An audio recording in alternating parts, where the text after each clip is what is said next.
it's a long road from Amistad to Toho. Doesn't matter which way you go, the miles are all the same. Hey everybody, Mike Iacnelli here. Welcome to the Bass College. I want you to sign up and register, and if you don't, I'm coming to your house. When you finally get there, and when you pull the cover off. He's the 2003 Bassmaster Classic champion, the 2006 Bassmaster Angler of the Year. And this is fishing against guys like Denny Brower, Kevin Van Dam, Rick Clunn, all these amazing anglers out there. I'm a real huge fan. Let's hear it for our own Mr. Mike Iacnelli.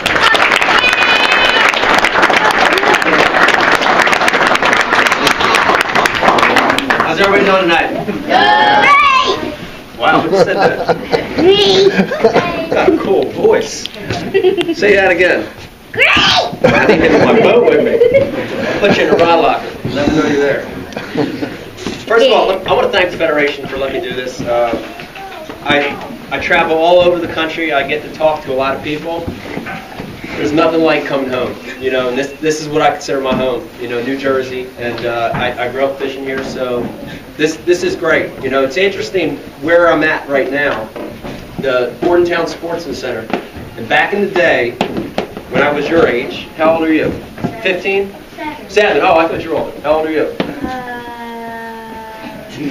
8. Okay. Sure you don't want to be any older than that? We'll keep you at 8. When I was that age, my uncle would take me here to Bordentown Sportsman Center, and I remember the feeling of walking through the aisles, just seeing all the lures and the baits, you know, and that passion and excitement I had at that age, I still have it now as an old guy, and that's what fishing is all about.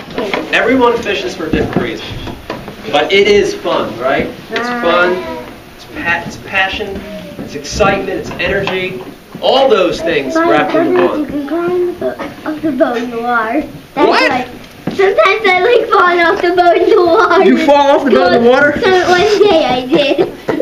I'm on my boat. Did you ever handline a 3-pounder in? No. I did. That happened too. But we all fish for different reasons, right? We all fish for different reasons. But one of the reasons I fish is because fishing is a puzzle. Fishing's a puzzle.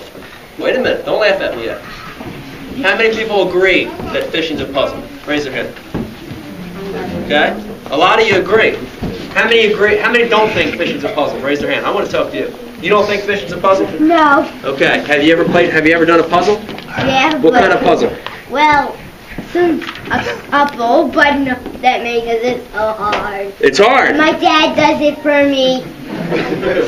Then fishing is a puzzle because you said the right word there. It's hard. Fishing's not easy, right? Fishing's not easy. No. How many of you think that fishing's luck? Raise your hand. No, be honest. Come on. Okay, same one that don't think fishing's a puzzle. You think fishing's luck? You think it's luck? Now you don't? Okay. Anybody else? You think fishing's luck? Okay, for everybody that said fishing's luck, I disagree. Fishing. Yes? I think it is too. You think it's luck? It's luck. Good luck if you have good luck stuff. Okay, there's about half a dozen of you. I've got 50 minutes. I'm going to change your mind before you leave. Yes, I will. Oh, yes, I will. No, you won't. Oh, yes, I will. No, you won't. All right, fishing is not luck. Fishing's not luck. Fishing is a puzzle. And that's one of the reasons I do it, okay? So, you launch the boat, you go fishing, what's the first thing you do? Throw the bait out. Throw the bait out. Then you throw the bait out, then what do you do? Wait to reel back in, a little patience, give a little action. Then what do you do? Okay, so you get the bite, you catch the fish, you put it in a live well. And then what do you do? Go back to fishing? And try to do chicken. Okay. Yes? I think you scream after that. Since after I saw your video, that's what I've been thinking. Me? Yeah, I Scream. see I'm very you always quiet. scream. And in commercials, Rapala. The commercials of Rapala. Sometimes, like the little rubber balls, I see people saying like, "Woo!" when they catch a fish. I'm taking you home with me. No, but Yeah, definitely. not always. Wait a minute. You're out fishing. You go to your favorite spot, and you're crankbaiting your favorite spot. You're fishing for like an hour at this one spot because you just know they're there. And you keep fishing, you keep fishing. All of a sudden you make a cast and, oh wait a minute, I got a backlash. And you get a backlash and you go, phew, and you bomb a cast out the backside of the boat. Get that backlash out, got it out, and you start reeling it in real quick to make your next cast over there in your favorite spot. And then, it gets stuck in the fish's mouth. And then you get a bite, and you go, whack! And you set the hook, and you land the fish. It's like a 3-pounder. You're like, oh, this is awesome! I finally caught one! And you put it in live well, and where do you go cast again? Right over here. Duh!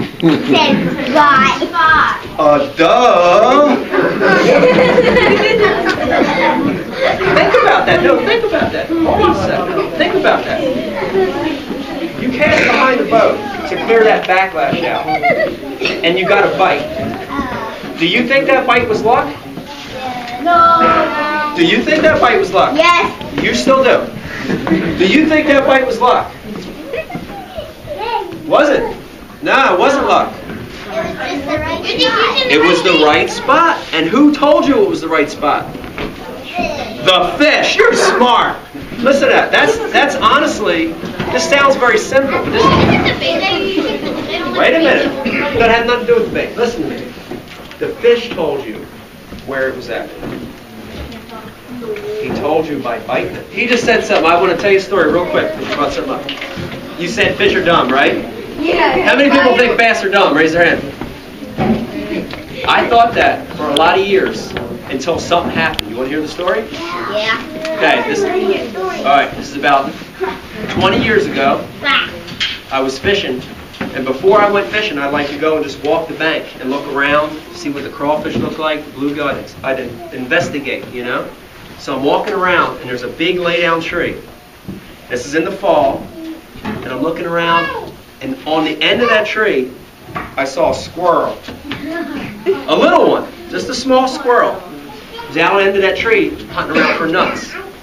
And all of a sudden, about a 5 or 6 pound bass, Just jumped up and eat it. he jumped up and ate the squirrel. Whoa! Ate it, and I'm like, oh my God! I'm like, did that just happen? It was the most unbelievable thing I ever saw. I can see it. And I'm telling you, it happened. And even at that point, I'm thinking to myself, boy, these fish are dumb. And then you know what happened? That same bass came back on the tree and put the nut right there on that branch again.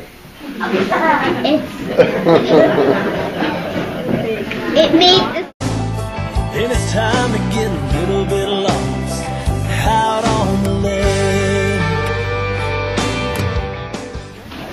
Okay, the question was, how did I become a professional fisherman? I'll give you a short-winded answer. So, basically through the Federation, I joined the Federation Club the year after I graduated high school. That got me started fishing at a competitive level through the club. When I was in college, I started fishing as an amateur, and I won a bass boat, and that really helped me jump-start it. So the Federation and fishing through BASS, that's really was the launching pad for me, for my career. Ask a question.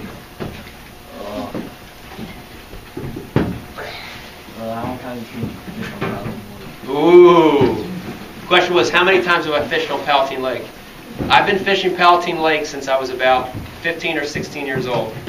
So for about 10 years that I fished it, until I bought land on there, I was fishing it.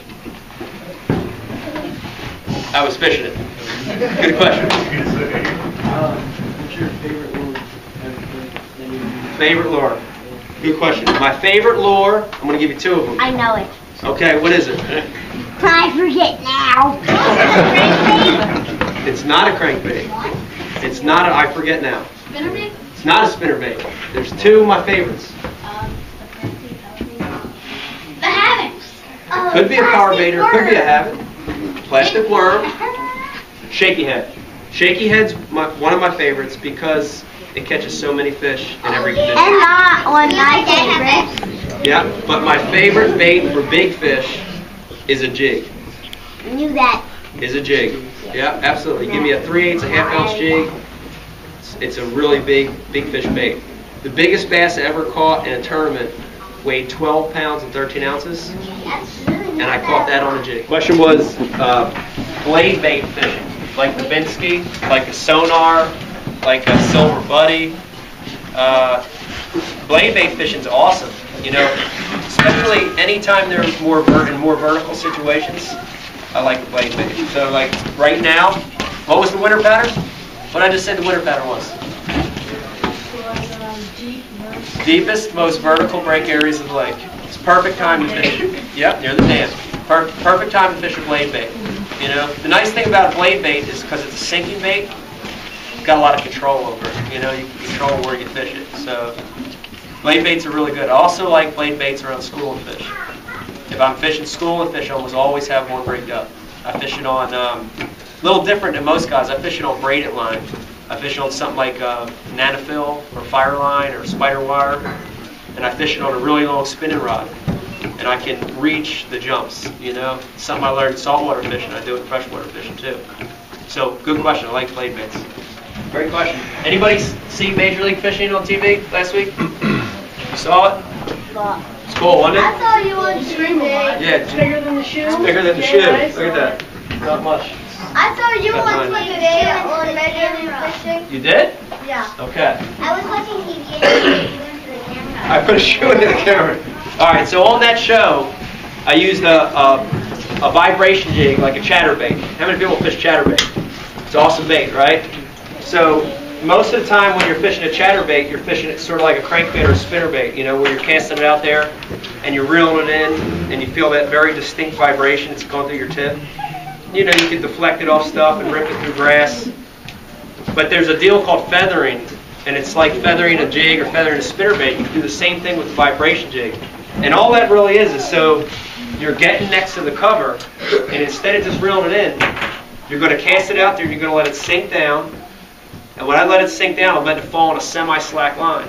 Because on a semi-slack line, it actually has a little action on the fall, too. And then once it hits the bottom, I'm just going to lift it and then follow it back down. Lift it and follow it back down. So you're feathering it up and down. So you're not ripping it through the water column horizontally. You're just lifting and falling, lifting and falling. So the question was on line type, right? So there's three categories of line. On this far spectrum, we got a line that has zero stretch, braided line, right? In the middle, we've got fluorocarbon, which has less stretch. And on this end, we have mono, which has a lot of stretch. So there's three categories. So I use mono when I want stretch and when I want to keep the bait a little higher, because mono kind of is floating, sort of. So monofilament would be like top waters, shallow crankbait fishing, or like a rattle trap when I want to really keep it up. I still like mono because I like the fact that there's some stretch. I like the fact that it keeps the bait up higher. On the other end of the spectrum is braid, you know, zero stretch, floating line, and I'm going to use braid in two conditions. One is when the cover is super thick, I go to braid. So flipping mats, fishing manasquana in the middle of the trees, so really heavy cover, or really deep water too. Like my rule of thumb is usually about, if I get like 40 foot or deeper, which I fish that a lot, I'll go to braid, because when I'm fishing in 50, 60 foot of water, there's so much stretch. I like that braid because it's zero stretch. And then in the middle is fluorocarbon. And that's why, you know, in my fishing, I'm fishing fluorocarbon about 70% of the time. So most of my fishing now is with fluorocarbon because it's kind of a complement between both of those lines. You know, it's got less stretch than mono, but it's not zero stretch. It's invisible. It's got great abrasion resistance. But the number one reason I'm going to fish fluorocarbon on most of these baits is because it's dense. My favorite rod, I like Abu Garcia rods. We've got a rod called Veritas that I really like. But this is one of my favorites too, right here. What's it say? It's the Abu Garcia Verdict, right? So I'm going to show you this rod real quick. It's the rod we're working on with Abu Garcia. Getting back to crankbait fishing, right? When you're throwing a crankbait, in fact, when you're throwing anything that has treble hooks on it, pick a rod that has a real soft action, right? This rod right here is glass. Look at the bend on that rod. Look how soft that rod is. Look how flimsy it is, right? It's real soft. You want to pick a rod when you're crankbait fishing that's real soft, real forgiving, because of something called delay, right? When you're crankbait fishing, you want to add a little bit of delay in the hook set, right? So if I was using a really stiff rod with braided line, and I was throwing this crankbait, and I'm reeling it, I threw it, and all of a sudden I got a bite, and I felt it, my instinct is to go, whack! Wow, it's good. I know it's scary. What the? But now listen, now if I'm using a crankbait, but I'm using a real soft rod, right? Look at this. This rod's real flexible. And I'm using monofilament or fluorocarbon, which has some stretch to it, right? That's going to give me some delay. So now when I feel that bite and I want to set the hook on it, it's going to take a while for that rod to load. And it's going to let that fish get it in his mouth. It's going to let me catch those fish. Did I ever break a rod? Yes. No. I guess so. I broke my dad's little rod when You saw a YouTube video where I broke a rod? Yeah. That wasn't me. Yeah. It said my name? Yeah, it says Mike Iacnelli breaks a rod. It said that? Yeah. That was your green screen! In your name, Mike Iacnelli jumped off a boat for fish. Yeah, that's weird. I gotta get rid of this YouTube. It's horrible. It's horrible. Yeah, now the boys say we're like that. I was? Yeah, and then there's the one video arguing about the other guy's name is, and then they were like, shooting the fish and then jumping into the water. Yeah, and I saw another one where you were breakdancing on a boat. You sure? Yeah. You sure it wasn't Aaron Martin's? No. Unless they put another name that's in your name. Alright. That might have been. Yes, Have you sir. ever hit any other animals than fish? Like caught them on the rod? I have. I'm gonna give you two of them. You ready? I caught, no, not a bunny. No, not a beaver. He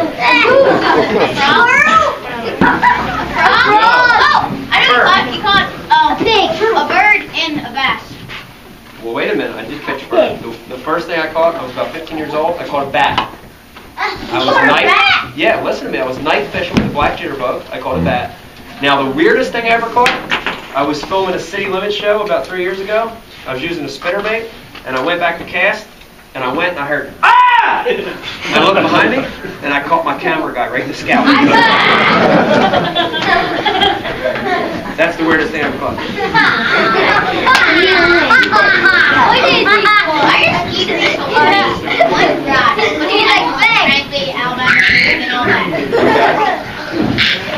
The question was, why does Skeet Reese only make one rod, but he has them labeled for all different techniques?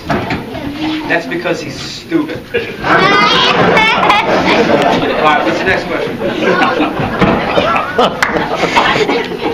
How many custom rods?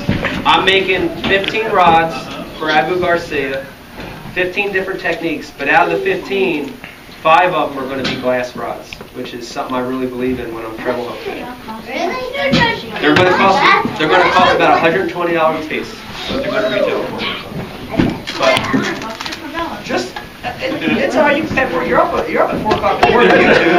I can afford Just sell some that. ads. I get paid in my bank account. Hit me with a question.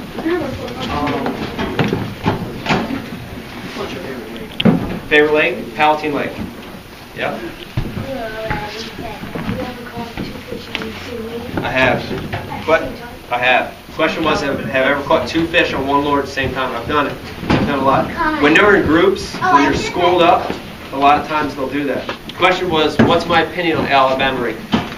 My opinion on Alabama rig, bass doesn't allow it in the pro events that we fish. But my feeling on the Alabama rig is that if the state allows it, you should be able to use it. I think it's a new technique. I think it's no different than a deep diving crankbait or a jig. I think it's a technique. So I think I like the Alabama rig. I just think you should go by the state law. The state law says 2 hooks. You can use 2 hooks. That's my opinion on it. We talked about your first bass ever. That's a good memory for me. It was a topwater bite. It was a 2 or 3 pounder. That was a good memory. I think the best memory for me though in my tournament fishing was the fish I caught to win the Bassmaster Classic. I caught it with a couple minutes left to go before I had to run back to the ramp, and it was just amazing because it was like when that fish got in the boat, I just knew, I kind of knew that was potentially a winning fish, and it was a fish that really changed my life, So that was a good one. Question? No question. Why do you fish? Why do I fish? I fish because it's a puzzle. I love solving puzzles. I fish because of the challenge. I fish because I love the fact that it's different every day. I fish because I love being outside. I fish because I'm a tackle junkie. And I fish, most of all, I tell you, I think I fish because of the fight. That feeling of that fight, something pulling back on the other end, that's why I fish. That's why I fish. I don't care what it is. Carp, catfish, black rubber boot, shopping cart. 1, 2, 3, go. Wow. 1, 2, 3, go Nike. Go Nike. Go Nike. Yeah, that's a good one. Big. Go Nike. Go Nike. Go Nike. I had one. All right, I'm going to end it with this. I'm not going to do my go Nike, but I'm going to tell you this. Fishing's fun. Fishing's exciting. It's a puzzle. It's not luck. Don't be afraid to get excited, right? All right, come up here. I need an assistant. No, come on up. You want to come up? I do. Come on up. You want to go up? Hang out. Stand right here. Look, stand right here. This is so scary. All right, you ready? Okay, look out. You want to come upstairs? Come on. Come on. Hang out with us. Okay, look out at the crowd. Look out at the crowd. Just give them a real slow look. All right, guys. Thanks for coming up. You want to give the evil eye one more time? Do it. All right. Thank you, guys.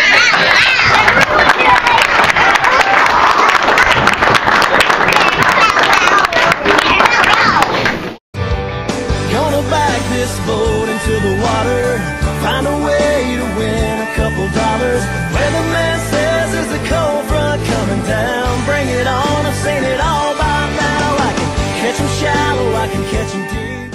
And if you don't, I'm coming to your house.